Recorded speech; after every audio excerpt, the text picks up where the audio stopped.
好，今日咧我就會同大家一齊做我哋下身嘅 training 啦。咁我哋就會收我哋大腿內側同埋我哋 hip 位下腹嘅位置嘅。覺唔覺得我最近 fit 咗咧？係啦，OK。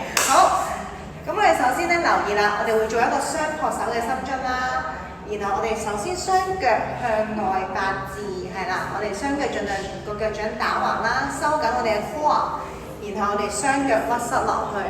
好，盡量望下自己啦，我哋小腿咧係要垂直嘅，同大腿盡量成90度啦，千祈唔好窄得滯。